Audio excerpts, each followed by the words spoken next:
एक वर्ग जो ईश्वर की सत्ता को स्वीकार तो करता है,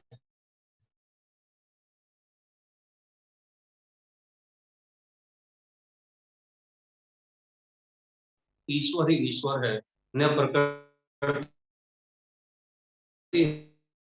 है और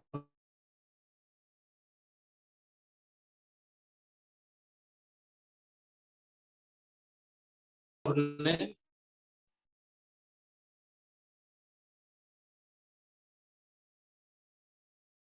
स्वीकार करता है आत्मा की, या कहें कि जीवात्मा की अपने आप में कोई अलग सत्ता नहीं है। आत्मा की सत्ता को स्वीकार करने के लिए जब कोई ये प्रश्न करता है कि आत्मा है या नहीं, तो हमारे ऋषियों ने अपने शास्त्रों के माध्यम से कुछ युक्ति दिए हैं, कुछ प्रमाण दिए हैं। और वो युक्ति प्रमाण ऐसे हैं कि जब हम उन पर गहराई से मनन करते हैं, चिंतन करते हैं, तो निश्चित रूप से ये हमें आभास होता है, हम ये मानने के लिए बाध्य होते हैं कि नहीं, ईश्वर से भिन्न, प्रकृति से भिन्न जीवात्मा की एक अपनी स्वतंत्र सत्ता है, जिसके बिना कुछ संसार के ऐसे कार्य हैं, वो न तो ईश्वर करता और न प्रकृति अपने आप कर सकती। आज इसी विषय को लेकर के हम चर्चा करते हैं। ये मोटी-मोटी मैंने भूमिका तैयार की। हमारी 5 ज्ञानेंद्रियाँ हैं, जिनके माध्यम से हम ज्ञान प्राप्त करते हैं। कर्णेंद्रिय यानी कि कान, दूसरा त्वक यानी कि त्वचा, तीसरा नेत्र आँख, चौथी हमारी रसना और 5वीं हमारी घ्राण इंद्रिय यानी कि नासिका।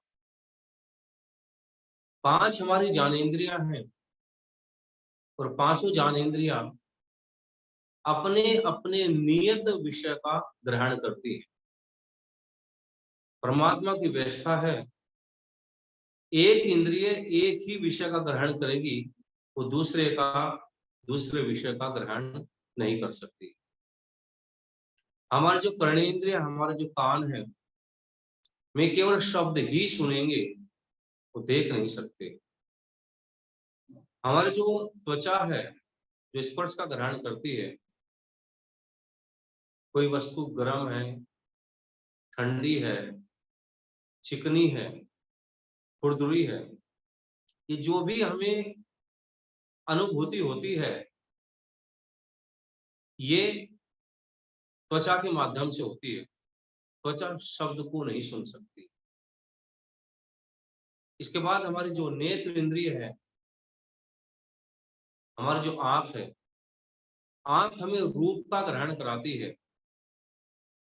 काला है, सफेद है, हरा है, पीला है, बड़ा है, छोटा है। ये जो भी हम रूप यानी कि जो भी हम देखते हैं, इस रूप का ग्रहण हमें हमारे नेत्र इंद्रिय के यानी कि आँख के माध्यम से होता है। अगली जो हमारी इंद्रिय आती है, रसना इंद्रिय, यानी कि हमारी रसना यानी कि जीवा, जो रस का ग्रहण करती है। खट्टा है, मीठा है, तीखा है, चरपरा है, कटु है, कषाय है, जो षड्रस आयुर्वेद के अंदर कहे जाते हैं। अंतिम हमारी जो ज्ञान इंद्रिय है, वह नासिका। नासिका ये गंध विषय का ग्रहण करती है। सुगंधित है, दुर्गंधित है, ताजा है, बासा है, अधिक समय का है।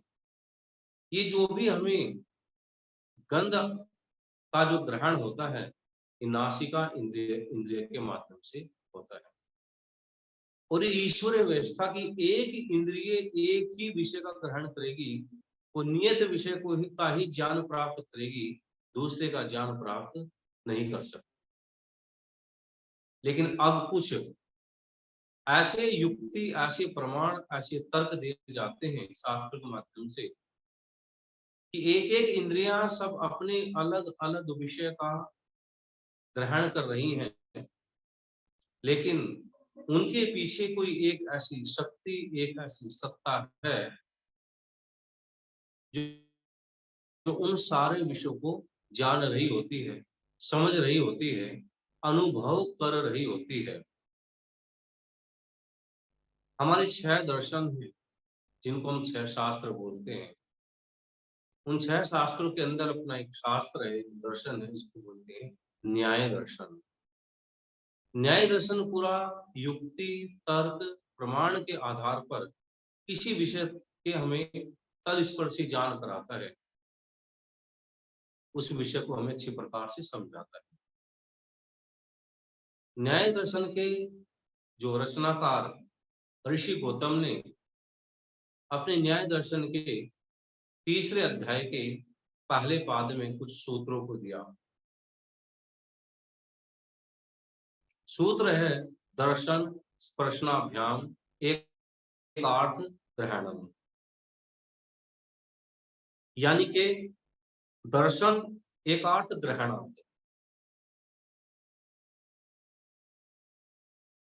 यानी कि इसका भाव यह है कि हम आंख से देख रहे हैं, त्वचा से स्पर्श कर रहे हैं, और दोनों के माध्यम से हमें ज्ञान प्राप्त होता है कि ये अमुक वस्तु है।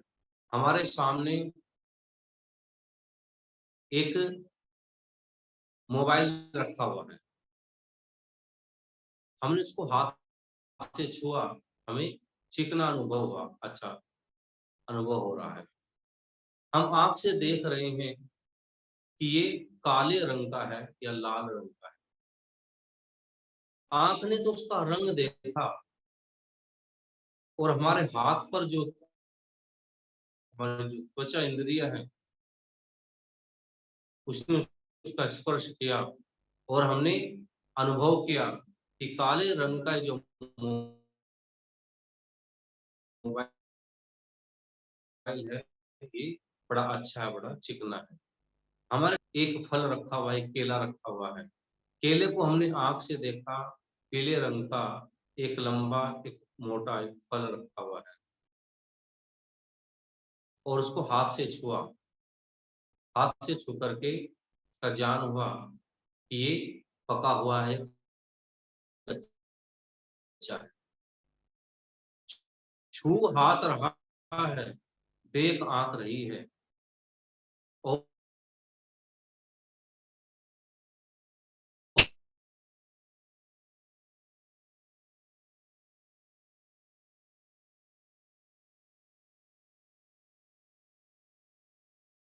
और ग्रहण नहीं करेंगे। हाथ से हमने छू करके देखा, वो थोड़ा दब रहा है कि पका हुआ है, और आँख देख रही है कि लंबी जो आकृति का है। पर दोनों के पीछे एक ज्ञान प्राप्त हुआ कि जो ये लंबा, मोटा, पीले रंग का जो एक फल है, ये पका हुआ है। ये तो अपनी एक-एक इंद्रियाँ एक-एक विषय का ग्रहण कर रही थी, लेकिन जो अनुभूति हो रही थी, वो साथ-साथ 2 विषयों की हो रही थी।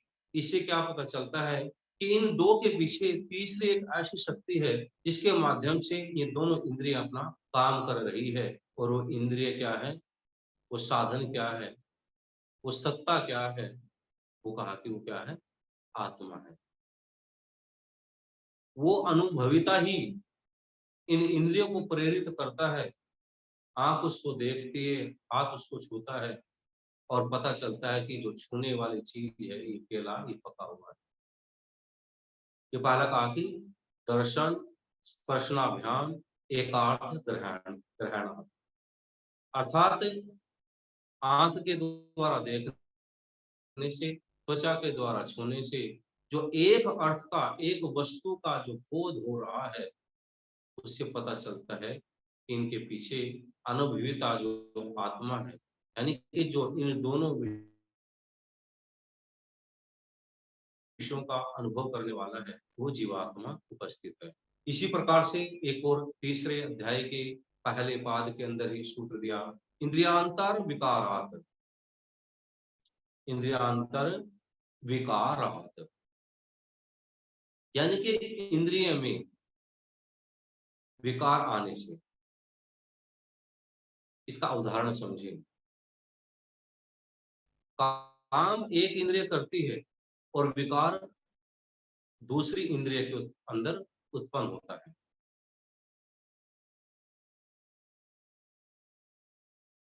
हमने कभी अपनी सबसे प्रिय वस्तु, चाहे मीठी हो चाहे खट्टी हो, उसको खाया। किसी ने पकोड़ा खाया, किसी ने समोसा खाया, किसी ने मिठाई खाई, खाया, उसका अनुभव किया। कालांतर में, यानी कि कुछ समय के बाद में, हमारे सामने वही प्रिय वस्तु जो हमने खाई थी, उसको देखा, वो वस्तु हमारे सामने आई, और देखते ही आंख उसको जैसे ही देखती है, देखते ही हमारी जो जिह्वा है, हमारा जो मुख है, उसके अंदर लार बननी आरंभ हो जाती है। देख आंख रही है, लेकिन लार मुंह में बनना आरंभ हो गया। यानी कि जो हमारी रसना इंद्रिय है, हमारा जो जिह्वा है, जिह्वा से उसी समय एक लसलसा जो पाचक स्राव है, जिसको हम लार बोलते हैं, लार बननी उसी समय आरंभ हो जाती है। इसको कहा इंद्रियांतर विकारात। आंख ने देखा, लेकिन लार जिह्वा के अंदर बनी, मुख के अंदर, जबकि वो विषय, जो भी वो मिठाई थी या फल था, फिर ये वस्तु थी, उसका उस त्वचा इंद्रिया से रसन, जो अपनी रसना इंद्रिया है, इसके अंदर लार बन रही है, उसका उसने स्पर्श नहीं किया। अभी तक वो वस्तु हमारे मुख में नहीं आई, जिह्वा ने उसका स्वाद नहीं लिया, लेकिन देखते ही जो इंद्रिय के अंदर ये परिवर्तन आया, ये क्या बताता है? इस चीज का आभास, इस चीज का ज्ञान प्राप्त कराता है कि जिसके माध्यम से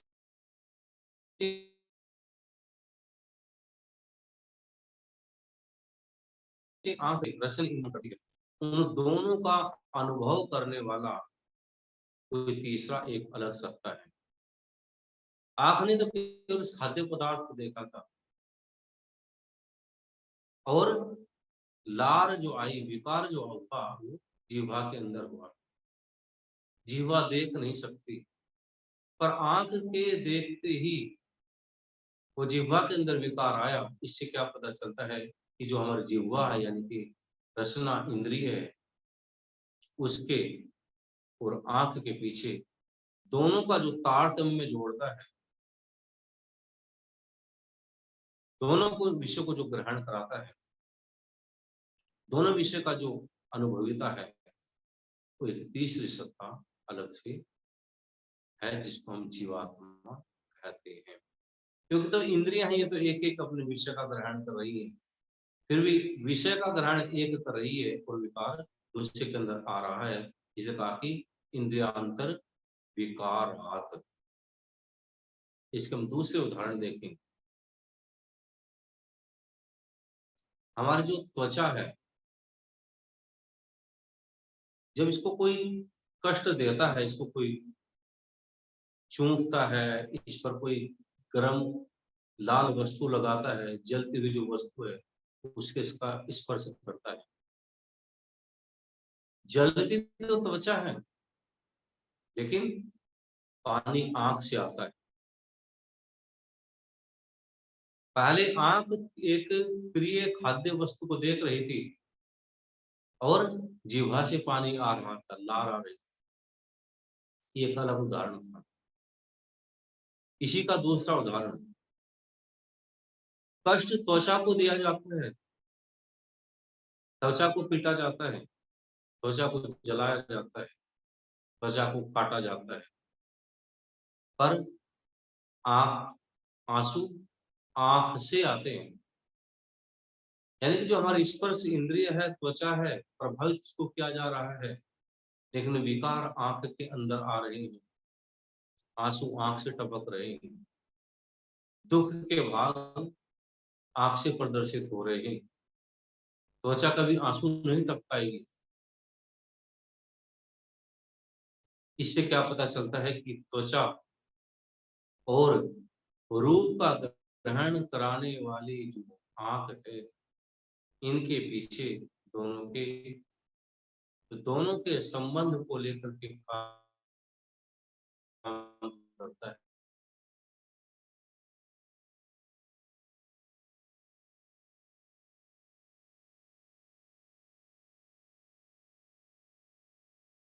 दोनों का अनुभव करता है, कांटा चुभता है।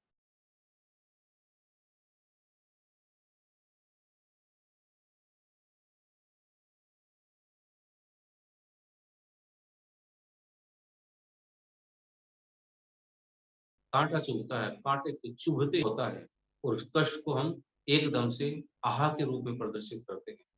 कांटा पैर को चुभा, लेकिन आहा वाणी से निकली। इसे क्या पता चला कि त्वचा में जो कांटा चुभा, पैर में जो कांटा चुभा, और जो शब्द बोला जा रहा है, विकार जो आ रहा है, वो दूसरी इंद्रियों में प्रभावित, तो दूसरी इंद्रिय हो रही है। इससे पता चलता है कि दोनों के अंदर कोई तारतम्य जोड़ने वाली एक तीसरी सत्ता, जिस सत्ता को कहते हैं जीवात्मा।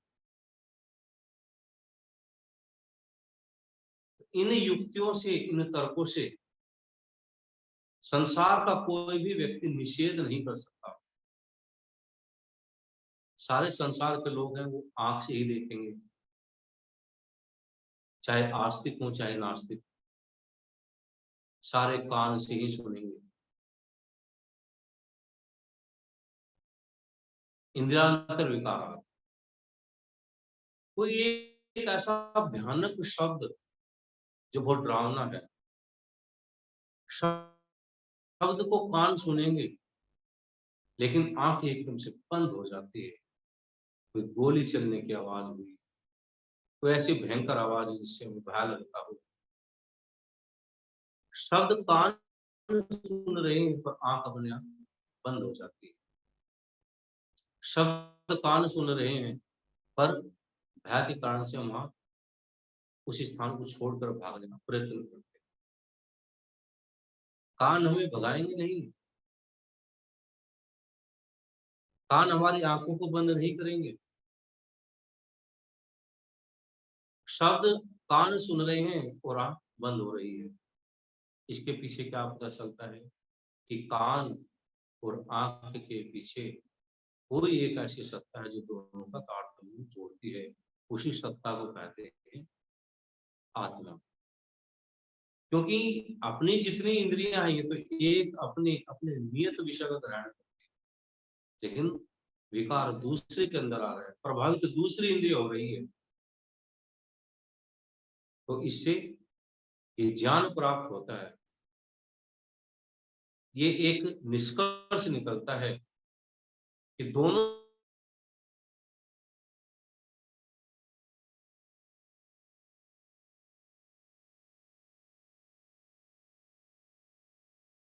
अमर विश्वकर्मा जी, स्वागत है आपका जिला पंचायत सदस्य का। अमर विश्वकर्मा जी, आवाज आ रही? अमर जी, अमर विश्वकर्मा गोटारी की सव्य दृष्टस्य इतरेण प्रत्यभिज्ञानात्। सव्य दृष्टस्य, इसका जो उदाहरण है, हमारी दो आंखें हैं जो दोनों आंखें रूप का ग्रहण करती है।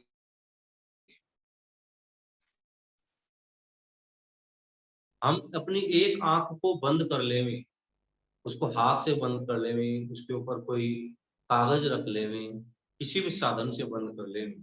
अपनी एक आंख को बंद करके हम दूसरी आंख से किसी वस्तु को देखते हैं। हमने देखी पुस्तक है, थोड़ी देर के बाद जो आंख बंद थी उसको खोला और जो खुली हुई थी उसको बंद किया। जब दूसरी आंख से देखा उसने भी यही ज्ञान प्राप्त किया कि ये अमुक पुस्तक है। आंख दोनों अलग अलग हैं, लेकिन दोनों आंख जान प्राप्त करिए कि पहली आंख ने जो पुस्तक देखी,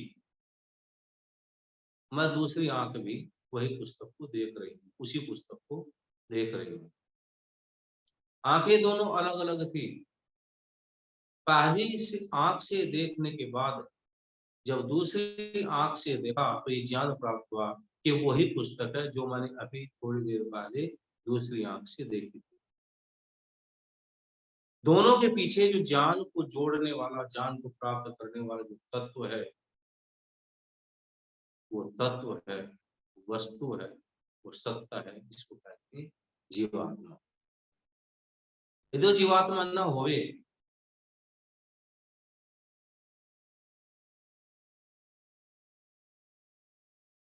क्योंकि आंख ये अनुभव नहीं कर सकती, क्योंकि दूसरी वस्तु है वो भी यही है। आंख तो केवल केवल रूप देख सकती है, वो अनुभव नहीं कर सकती। अनुभविता जो इनके पीछे है, चाहे अलग अलग इंद्रियों के है, चाहे हमारे दो नेत्र इंद्रियां हैं, उन्होंने अलग अलग देखा, उनके माध्यम से भी जो ज्ञान प्राप्त करने वाला जो तीसरी सत्ता है, वो सत्ता है जीवात्मा। और आगे फिर शास्त्रों के अंदर कुछ ऐसे लक्षण दिए कि इच्छा, द्वेष, प्रयत्न, सुख, दुख, ज्ञान, ये क्या है? आत्मा के लिंग है, आत्मा के लक्षण है। लोग कहते हैं मैं शरीर से देखता हूँ, मैं आंख से देखता हूँ, कान से सुनता हूँ, त्वचा से स्पर्श करता हूँ, नाक से गंध ग्रहण करता हूँ। और बहुत सारे जो नास्तिक लोग हैं, उन्होंने तो अपनी जो मान्यता बनाई हुई, जो न ईश्वर की सत्ता को स्वीकार करते, न आत्मा की सत्ता को स्वीकार करते, उनके अपने सिद्धांत हैं कि प्रकृति में अपने आप ही विकार उत्पन्न होते हैं, परिणमन होते हैं, बदलाव होते हैं और नई नई वस्तु अपने आप ही बनती चली जाती है। वो स्वभाव से अपने आप ही काम कर रही हैं।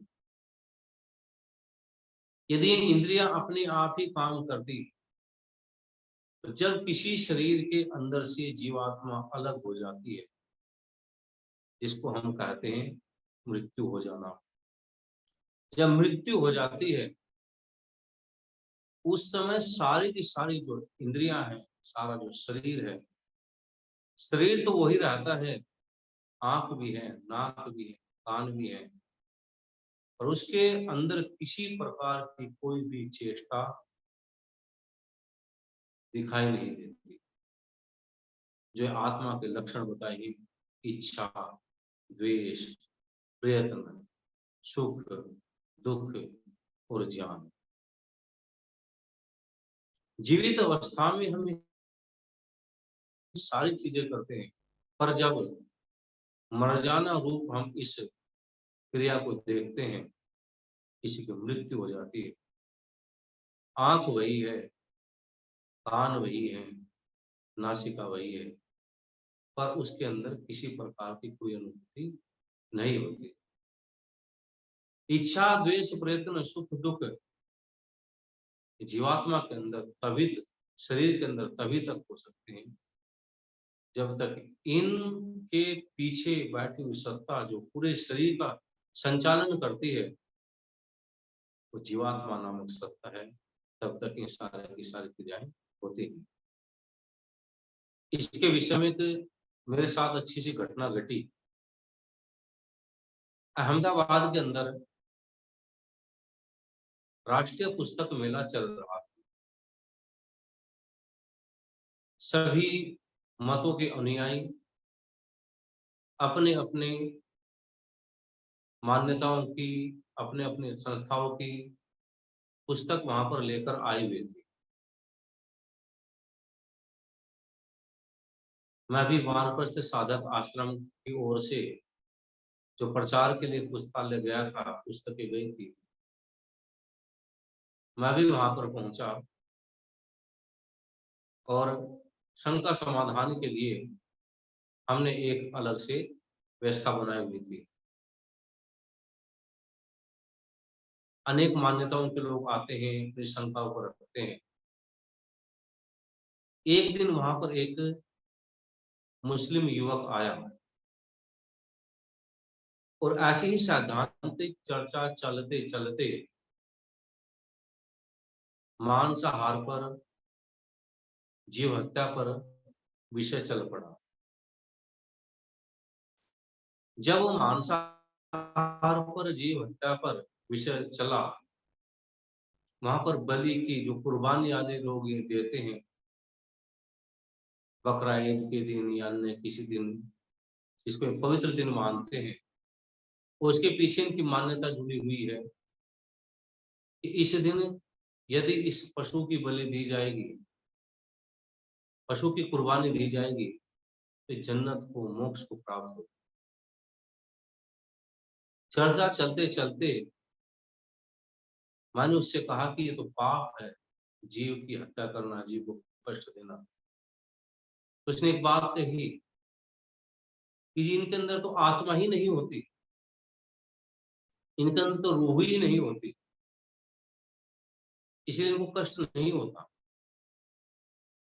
मैंने उससे, मुसलमान युवक से पूछा कि आप एक बात बताओ,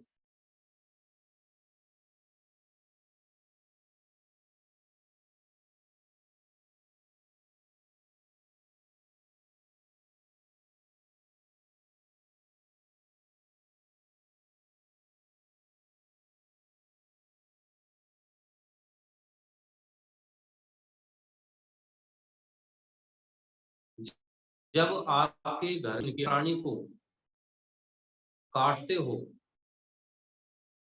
उसको बांधते हो, तो छूटने की कोशिश करता है या नहीं करता? कि जी करता है, फड़फड़ाता है। जितना प्रयत्न होता है इतना अपनी रक्षा के लिए वो संपूर्ण शक्ति का प्रयोग करता है।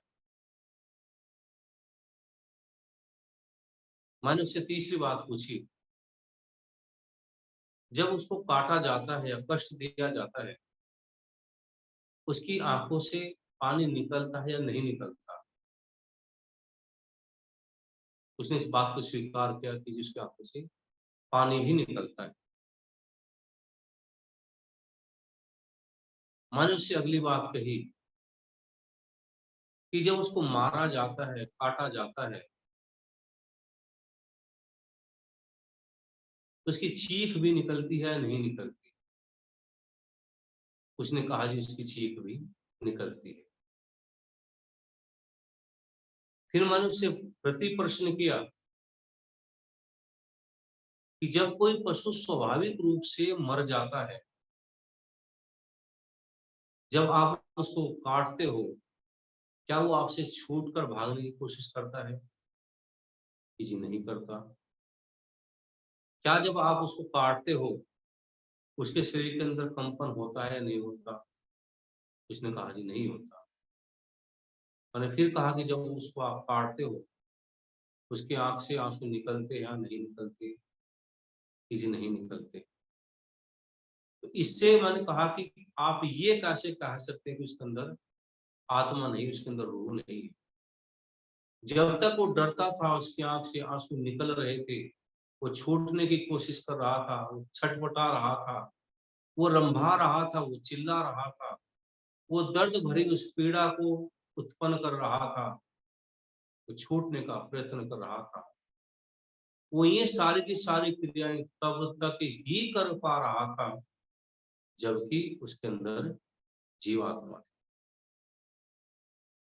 और जब उसके अंदर से जीवात्मा निकला हुआ कोई आपने एक ऐसा पशु लिया जो मरा हुआ था, या आपने ही उसको मार दिया, आप उसको फिर काटो, आप उसको जलाओ,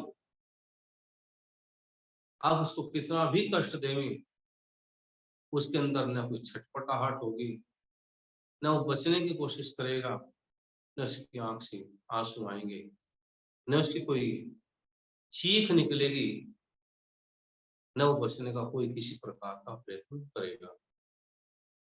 इससे क्या पता चलता है कि कोई एक सत्ता ऐसी है, जिसे आप रूह कहते हैं, हम आत्मा कहते हैं।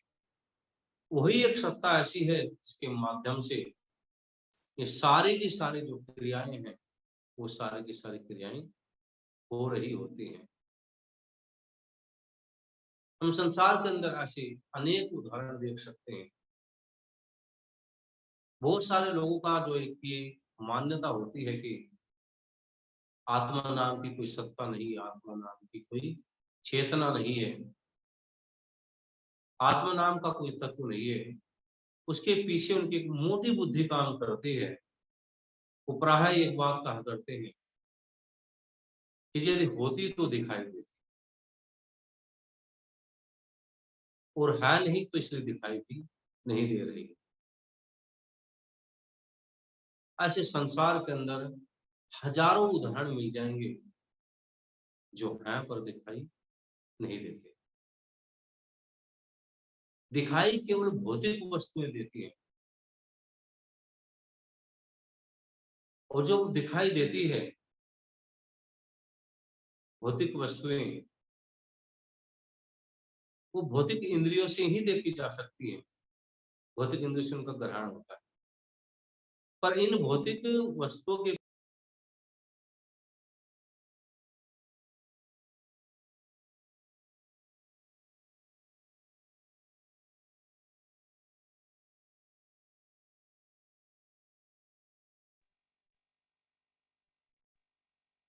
इन भौतिक से अभौतिक अर्थात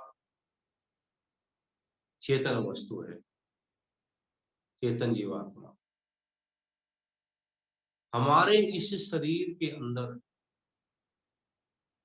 जब तक जीवात्मा है, तब तक ही शरीर के अंदर ये सारी की सारी गतिविधि होती है। हम सब सुख की इच्छा करते हैं। जो एक शव होता है जिसके अंदर जीवात्मा नहीं रही, उसके अंदर सुख की इच्छा नहीं होती। सुख की इच्छा के लिए हमारा सारा का सारा प्रयत्न होता है। हम अच्छे से अच्छे भौतिक संसाधनों को इकट्ठा करना चाहते हैं,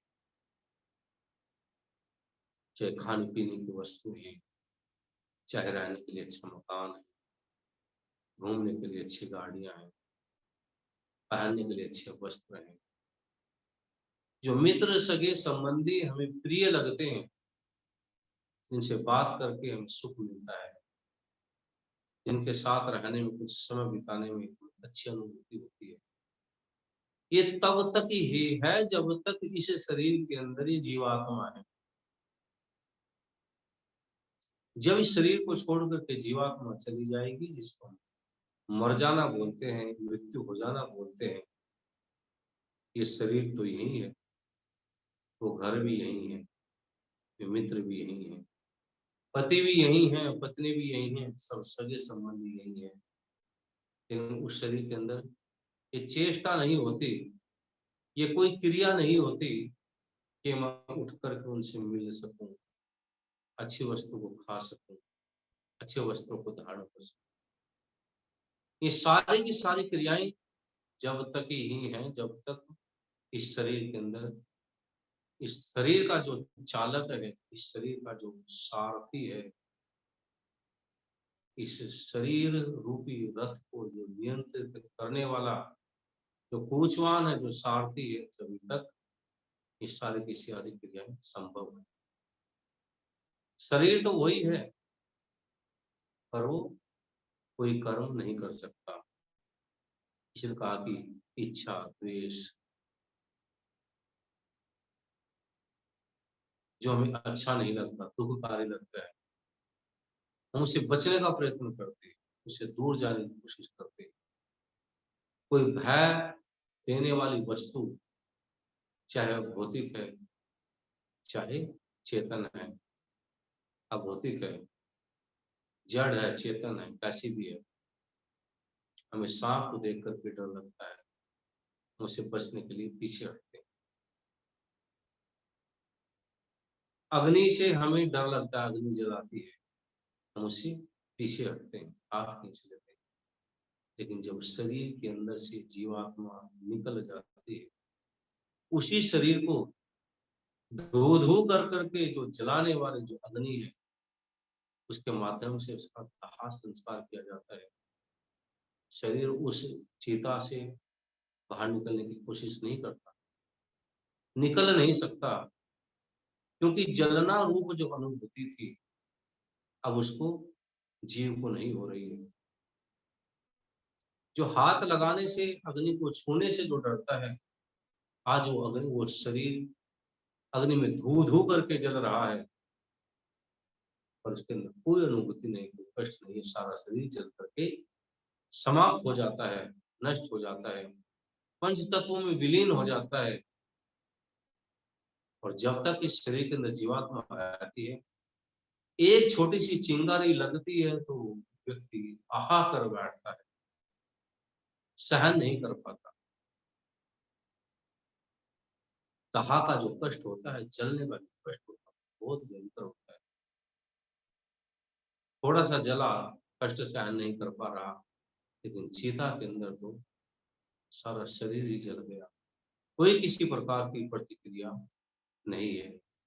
इन सब हम यदि हम उदाहरणों को ढूंढने का प्रयत्न करेंगे, तो सैकड़ों की संख्या में नहीं, हजारों की संख्या में हमें ऐसे उदाहरण मिल जाएंगे कि जो हमें ये अनुभूति करा सकते हैं कि नहीं, इन सब जड़ क्रियाओं के पीछे, इन सब भौतिक पदार्थों के पीछे कोई अभौतिक, कोई चेतन शक्ति ऐसी है, जिसके माध्यम से इस शरीर में ये सारी की सारी क्रियाएं हो रही है, ये जगत में सारी की सारी क्रियाएं हो रही है।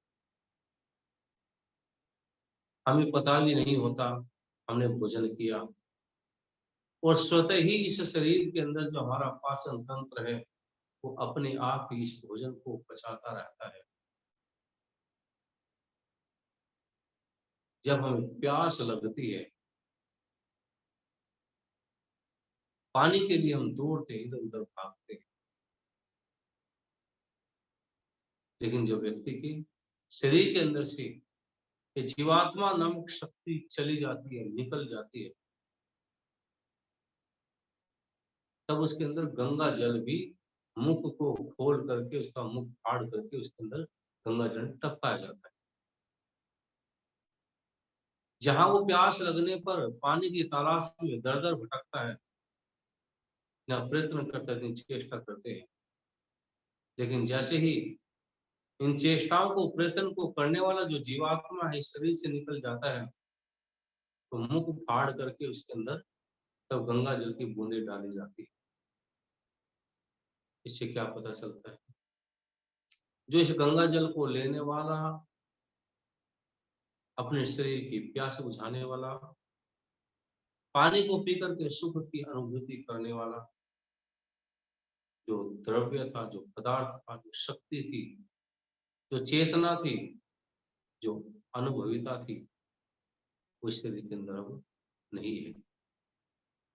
जब तक वो अनुभविता रहता है, जब तक वो चेतना रहती है, शरीर के अंदर सारी की सारी क्रियाएं करती है। हम थोड़ा सा भी यदि अच्छी प्रकार से ध्यान दे करके, युक्ति युक्त ढंग से, सब पूर्वाग्रह को छोड़ करके इस संसार के पदार्थों पर विचार करते हैं, जगत के अंदर कहते हैं कि जो व्यक्ति जितना अधिक प्रकृति को जानता जाता है, उस पर विचार करता जाता है, वो इतना ही अधिक आत्मा को, परमात्मा को अच्छी प्रकार से जान सकता है। इन उदाहरणों के माध्यम से, ऋषियों के द्वारा दिए गए जो तर्क हैं, जो हमने अपने गुरुओं से पढ़े, पुस्तकों से हमने जिनको किया, उनके माध्यम से थोड़ी सी बातें अपने ज्ञान के अनुसार मैंने आप सब लोगों के सामने प्रस्तुत की। आप लोगों ने ध्यान से सुना, इसके पीछे आप लोगों की क्या मति बनी होगी मैं नहीं जानता, लेकिन आप लोगों ने सुना। आपका बहुत बहुत धन्यवाद। सभी को सादर नमस्ते जी। बहुत बहुत आभार सम्माननीय आचार्य करमवीर जी अजमेर। डॉक्टर वेद प्रकाश शर्मा जी, आइए सबसे पहले आपकी प्रतिक्रिया लेते हैं। सभी भद्र पुरुषों को, आर्य लोगों को नमस्कार, नमस्ते जी। आचार्य करमवीर जी ने बड़े सुंदर और सरल शब्दों से आत्मा की सिद्धि को हम लोगों के बीच में कर दिया। उन्होंने डिफरेंस किया कि जीवित और अजीवित बीच में क्या क्या होते हैं। आत्मा के उन्होंने गुण बताए, इच्छा, द्वेष, प्रयत्न, सुख, दुख और ज्ञान, जो कि मरे हुए प्राणी में या मरे हुए व्यक्ति के अंदर नहीं होते हैं। तो बड़ा हृदय ग्राही उन्होंने बताया और आत्मा को सिद्धि करने में उन्होंने जरा भी कठिनाई नहीं महसूस होने दी। और हम लोगों के अंतःकरण में एकदम उतर गया कि आत्मा वास्तव में होती है कि नहीं होती। और आत्मा के अस्तित्व को उन्होंने बहुत अच्छी तरह हमको विभिन्न उदाहरणों के द्वारा समझाया। इसके लिए वो साधुवाद के पात्र हैं। उनको बहुत बहुत धन्यवाद। कोटि सा नमस्कार। चलिए आइए दयारिया जी, 2 शब्द। ओम। ओम, आइए 2 शब्द बोल दीजिए। बहुत ही बढ़िया का उद्बोधन और अच्छी जानकारी, क्योंकि दृष्टांत दे करके जो बातें बताई जाती हैं वो बहुत अच्छी तरह से समझ में आ जाती हैं। तो एक एक उदाहरण दे करके एक एक बात को कि आत्मा का स्वरूप ज्ञानेंद्रियों के साथ कैसे जुड़ा हुआ है, इस विषय में विस्तार से बातें बताई और बहुत अच्छी जानकारी मिली। हमें तो दोहरा लाभ भी मिला, क्योंकि हरियाणा योग आयोग की तरफ से हम प्रशिक्षण दे रहे हैं। तो 3 दिन से मैं तो ये देख रही हूँ कि दर्शन योग के ऊपर बहुत ही बढ़िया न्याय दर्शन, दर्शन योग, विशेष सांख्य दर्शन, न्याय दर्शन का भी उदाहरण दिया। तो हमें तो और भी दोगुना लाभ मिल रहा है। और इसका सारा श्रेय आदरणीय भाई लखनलाल जी को जाता है, जो हमारे विषय को हमारे साथ जोड़ करके रखा है। ओम शम। अनिल नरोला जी। आचार्य करमवीर जी, आदरणीय लखनलाल जी, मुनि पुरुषोत्तम जी, वेद प्रकाश जी और बहन दया आर्य जी, व्यासनंद शास्त्री, सबको सादर प्रणाम। आचार्य करमवीर जी ने बहुत ही एक गूढ़ और रहस्यवादी विषय को बड़े ही सरल और सहज ढंग से समझाया। और जैसा कि बहन दया आर्य जी ने बताया कि जो चीज उदाहरण दे के समझाई जाती है वो हमारे मन में घर कर जाती है और हमें काफी लंबे टाइम तक याद भी रहती है। और एक किस्म से वो एक किस्म से हमारे जीवन का एक पार्ट बन जाती है, जिसको हम भूल नहीं सकते कभी भी। तो आचार्य जी ने जिन शब्दों में बताया, जो जानकारी दी है, वो वास्तव में बहुत महत्वपूर्ण है। आचार्य जी को इसके लिए बहुत बहुत धन्यवाद और साधुवाद, नमन जी। जगदीश पारासर जी। आचार्य करमवीर जी ने बहुत ही सरल शब्दों में, सहज भाषा में अपने बहुत ही बढ़िया उद्बोधन दिया। और सभी प्रोजनों को, लखनलाल जी को, मुनि पुरुषोत्तम जी, अनिल नरोजाई, वेद प्रकाश शर्मा जी, चंद्रशेखर शर्मा जी आदि सभी ने बहुत बढ़िया अपने उद्बोधन दिया है। और इसमें जो ने आचार्य मुनि ने भी है बहुत ही बढ़िया अच्छे ढंग से जन जीवन के गूढ़ रहस्यों को समझाया है। इसलिए बहुत बहुत साधुवाद, बहुत बहुत आभार, बहुत बहुत धन्यवाद। माता चंद्रकांता जी।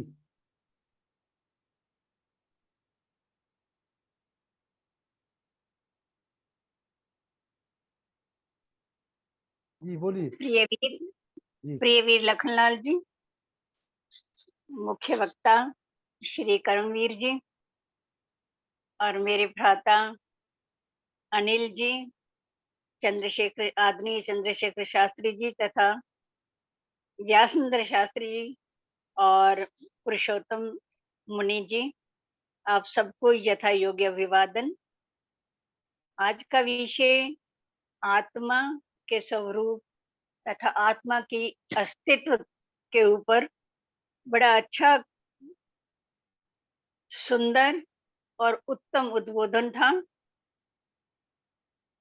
लक्ष्य उनका यही था कि आत्मा का अस्तित्व है। जैसे मतांतरों में, अन्य मतों में और अन्य गुरु लोग या कुछ और लोग जो आत्मा के अस्तित्व को नहीं मानते उनको सिद्ध करने का प्रयास किया है और उत्तम रीति से प्रयास किया है। एक एक उदाहरण आत्मा के गुणों का वर्णन, कि आत्मा के अंदर ही गुण है, इंद्रियों के अंदर इंद्रियां तो कुछ कर भी नहीं सकती। जब तक आत्मा संचालक अंदर विद्यमान नहीं है तो इंद्रियां हमारी निष्क्रिय सी हो जाती हैं। ये सबसे बड़ा उदाहरण जो आत्मा का अस्तित्व का, आत्मा का हमारे शरीर के अंदर निवास होना, रहना, ये सबसे बड़ा प्रमाण है। आचार्य जी का बहुत बहुत आभार, धन्यवाद। इतने प्रगाढ़ विषय को उन्होंने बड़े सहज ढंग से, बड़े समग्रता से, पूर्ण रूप से समझाने का प्रयास किया है। और मेरे वीर लखनलाल जी, आपका तो अति अति धन्यवाद। बड़े विद्वान लोग आपके यहाँ जुड़ते हैं और हम लोगों को लाभ मिलता है, घर बैठे बिठाए ज्ञानवर्धन होता है। अति अति धन्यवाद सभी का, सभी श्रोताओं का भी बहुत धन्यवाद जो हमारे आर्य कुंभ में जुड़ते हैं और रघुला जी, हमारे कुंभ की शोभा बढ़ाते हैं। रघुला जी, जी लखनलाल जी। नमस्ते जी, नमस्ते जी, बोलिए। अभी आपने पहले मुझे समय दिया था, उसके लिए आपका धन्यवाद। मैंने बोल दिया था आचार्य जी का अच्छा अच्छा अच्छा, उद्बोधन। चलिए, मैं हाँ हाँ, थोड़ा सा समझ नहीं पाया, धन्यवाद। कोई बात नहीं। व्यासनंदन शास्त्री जी, व्यासनंदन शास्त्री जी, चलिए, व्यासनंदन शास्त्री जी मेरी आवाज सुन पा रहे हैं? मुनि जी आप आ जाइए। ओम। ओ, शास्त्री जी नहीं उपस्थित क्या? नहीं, शास्त्री जी है लेकिन उनका वो खुल नहीं पा रहा है। आज का विषय हमारे सम्मानीय आचार्य कमिटी जी के लिए दे दिया गया था। आपने बड़े, जैसा कि अभी हमारे पूर्व श्रोतवृंद बता रहे हैं कि बहुत गूढ़ रहस्यों को आपने हमारे बीच में खोल करके रख दिया है। और जैसा कि मैंने पूर्व में भी कहा था, वैदिक त्रित्ववाद, ईश्वर, जीव व प्रकृति, तो बड़ा विस्तार, परमात्मा का जितना विस्तार है जीवात्मा का भी उतने विस्तार है और प्रकृति का भी उतने विस्तार है, कम किसी का भी नहीं है। और दोनों तीनों ही एक दूसरे के पूर्व समझे जाते हैं, क्योंकि जीवात्मा बगैर प्रकृति के परमात्मा तक नहीं पहुंच पाता है। और उसके गुणों को, जीवात्मा के गुणों को, इच्छा, द्वेष, प्रयत्न, ज्ञान, अनात्मनि लिंगानी, और दूसरे शास्त्राचार्य ने कहा है प्राणापान निवेशो निवेश जीवन मनु गतिदांतर विकार। तो आइए सारे व्यासनंदन शास्त्री जी, पर आपने प्रकाश डाला हुआ है। ओम ओम। आइए आइए आइए। बहुत डिस्टर्ब आज हो रहा है, पता नहीं। हाँ हाँ, ओम स्वस्ति पंथा मनुचरेम सूर्या चंद्रमसा विव पुनर्दत्ता घृता जानता संगमे मही। आज का विषय अत्यंत महत्वपूर्ण रहा और हमारे माननीय संयोजक आर्यों का महाकुंभ के मित्रवर माननीय लखनलाल जी आर्य ने जो आचार्य कर्मवीर जी को उपस्थित किया, बड़े ही साधक विद्वान हैं आप, और आपने अपनी अनुभव को भी इसमें शामिल किया है और शास्त्रीय प्रमाण तो दिए ही हैं। जीवात्मा के जो लक्षण हैं उन लक्षणों को भी आपने एक एक करके घटाते हुए उनके उदाहरण प्रत्युदाहरण दे दे करके, जो खास करके मुस्लिम बंधुओं के प्रश्नों का भी जवाब आपने इसमें सम्मिलित किया। निसंदेह ये बड़े ही प्रशंसनीय कार्य हुआ। और साथ ही साथ आज जो विशेष रूप से विषय में आता है कि वृक्षों में जीव है कि नहीं, इस पर हम आचार्य जी से सुनना चाहते हैं कि वृक्षों में जीव है कि नहीं, ये जीवात्मा वृक्षों में है कि नहीं, ये विषय भी आना चाहिए। पता नहीं वो आया कि नहीं, मैं नहीं सुन पाया। अगर आया है तो क्या इसकी स्थिति है वैदिक सिद्धांत में, वृक्षों में जीवात्मा है कि नहीं, इस पर भी विचार होना चाहिए। क्योंकि इस पर पहले इस पर बात हुई, लेकिन इसमें बातचीत में दोनों आए, पक्ष विपक्ष। इसलिए मैं आचार्य जी से सुनना चाहता हूं कि इसमें आपका क्या पक्ष है। इसमें हम कल विस्तार से इस पर चर्चा कर सकते हैं। कल का जो विषय है, कल आत्मा के विषय को जब लेंगे तो हम और अधिक इस पर भी, वृक्षों में जीवात्मा है या नहीं, इस पर हम कल चर्चा करेंगे। चलिए, कल समय पे चर्चा होगी जी। आइए वेद प्रकाश चलिए, शर्मा जी, बहुत शांति धन्यवाद, पाठ। बहुत धन्यवाद। हाँ शांति पाठ इधर आओ।